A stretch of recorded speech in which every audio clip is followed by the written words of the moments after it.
আপনারা প্রস্তুত থাকুন, 1 কোটি শরণার্থী পশ্চিমবঙ্গে আসবে।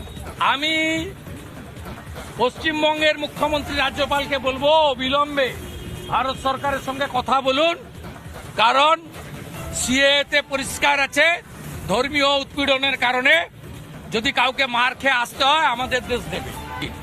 এই পরিস্থিতি যদি 3 দিনের মধ্যে কন্ট্রোল না হয়, জামাতের হাতে, মৌলবাদীদের হাতে বাংলাদেশ যাচ্ছে।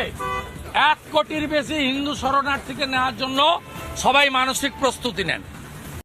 আপনার ধারণা ভুল, কেননা আপনি যেমন আশা করতেছেন আমিও আশা করি, বলতে পারি আমার বাংলাদেশ থেকে আপনার ভারতে একজন শরণার্থী হিন্দু, মুসলিম, খ্রিস্টান কেউ আপনার দেশে যাবে না। কেননা আওয়ামী লীগ সরকারের কাছে যতটা নিরাপদ ছিল তার চাইতে শতগুণ নিরাপদে থাকবে বর্তমান যারা ক্ষমতায় থাকবেন।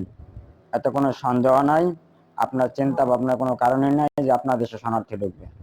বরঞ্চ আপনার দেশ থেকে আরো আমার দেশের শরণার্থী আসে মাঝে মাঝে। কেন আসে?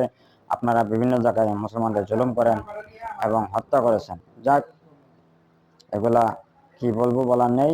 এবং আমি আমার দেশবাসীকে আহ্বান জানাবো, সীমান্ত পার হওয়ার মতো কোনো ব্যবহার কারোর সাথে করবেন না, কোনো হিন্দুর সাথে, খ্রিস্টানের সাথে।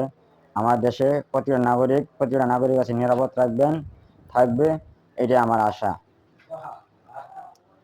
আমি কিছুক্ষণ আগে দেখলাম ভারতের একটি সংবাদ, দেখে এই কথাগুলো বলতেছি।